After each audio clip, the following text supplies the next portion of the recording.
Bonjour, je suis Antoine Bernard, fondateur de la Centrale de l'Or et du site d'achat d'or en ligne lcdor.fr. Je vais vous parler aujourd'hui de la plus célèbre et de la plus symbolique des pièces, le dollar américain.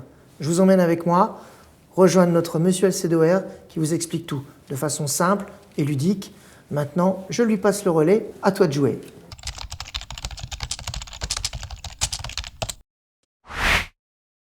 Bonjour, je m'appelle Monsieur LCDOR et je vais vous accompagner tout au long de cette vidéo en vous donnant les informations les plus pertinentes concernant votre projet d'investissement avec www.lcdor.fr.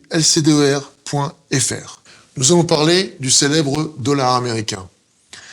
La pièce de 20 $ fait partie des plus célèbres monnaies d'or américaines. Il en existe deux types. Les 20 $ nommés Liberty de Longacre, aussi appelés Double Eagle, et celle de Saint-Gaudens. Elles ont toutes été frappées entre 1849 et 1933. Et ce sont des icônes incontournables aujourd'hui de l'histoire américaine. Historiquement, le véritable essor des pièces d'or aux États-Unis arrive en 1792 avec la loi appelée Mint Act. Cette dernière décrète officiellement que seul le gouvernement fédéral peut émettre de la monnaie. De ce fait, le dollar devient légalement l'unité monétaire du pays. Sa valeur est alors indexée sur la quantité d'or possédée sur le territoire. À partir de ce moment-là, l'or devient un moyen de paiement officiel. Il faut savoir qu'au début des années 1800, l'or était très rare aux États-Unis. C'est pour cette raison qu'il y avait uniquement des pièces de 10 $, 5 $ et de 2,5 $, ce qu'on appelle les Quarters Eagle. Cependant, la ruée vers l'or de Californie, à partir de 1848, vint tout changer. Les quantités extraites étaient si importantes qu'une pièce plus grosse et plus lourde dut être émise. C'est l'origine de la fameuse 20 $, communément appelée Liberty. L'anecdote est que cette pièce, extraite uniquement avec l'or du sol américain, permit enfin l'émancipation monétaire du continent. Cela signa la fin des monnaies coloniales et des influenceurs de l'époque, à savoir les Espagnols, les Portugais, mais aussi les Français. C'est en 1849 que les premières épreuves sortent des ateliers. Les premières circulations officielles commencent un an plus tard, aux alentours de 1850. Il y aura 5 ateliers différents au cours de l'histoire. Philadelphie, Carson City, Denver, la Nouvelle-Orléans et San Francisco. La marque de l'atelier est visible au revers sous l'aigle. Seules les pièces frappées à Philadelphie ne portent pas de cette lettre. Celles de Carson City, CC, sont réputées être les plus rares. Elles sont facilement reconnaissables sur l'avers, c'est-à-dire l'avant de la pièce. Dessus prône fièrement la tête de la liberté. Elle est entourée de 13 étoiles. L'inscription Liberty trône sur la couronne du portrait au-dessus de l'année de frappe. Le revers, quant à lui, représente l'aigle avec les ailes déployées. De son bec s'échappe un ruban où est inscrit la devise suivante, et pluribus unum, ce qui pourrait se traduire par l'union fait la force.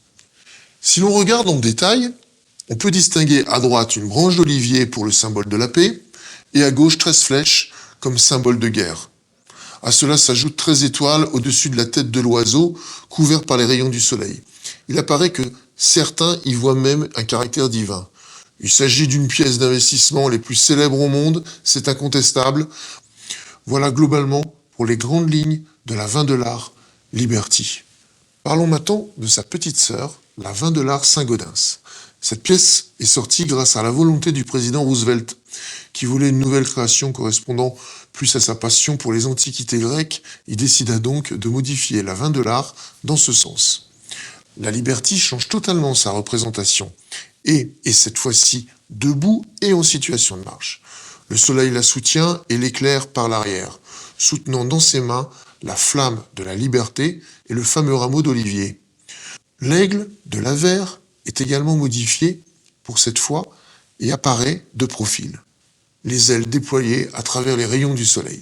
Il faut savoir qu'à la suite de la crise de 1929, Roosevelt prend des mesures drastiques pour limiter l'achat d'or par les particuliers. Il est carrément réquisitionné. En 1933, on arrête même la frappe des monnaies d'or et Roosevelt ordonne purement et simplement leur retrait du marché. On estime aujourd'hui que plus de 445 500 doubles Eagle de 1933 ont été fondus.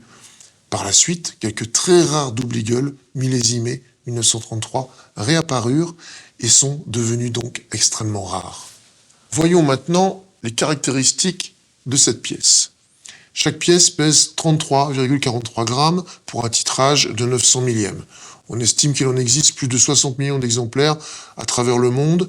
Les $20 CC, donc Carlson City au niveau de l'atelier de frappe, sont très recherchés par les investisseurs du monde entier. Certaines peuvent dépasser en valeur les 8 000 €. Il existe des déclinaisons de $10, de $5 et de $2,5. C'est une pièce d'investissement à haute valeur historique et qui reste très appréciée aujourd'hui par les investisseurs. Comme vous pouvez le constater, la pièce de $20 or est une pièce très populaire dont la renommée n'est plus à prouver. En plus de son côté historique, elle reste et restera pour longtemps une des meilleures solutions d'investissement pour quiconque souhaite investir dans les métaux précieux. Et pour conclure, le dernier mot du boss. Merci Monsieur LC2R pour vos brillantes explications. Finalement, investir dans l'or, c'est simple et rapide.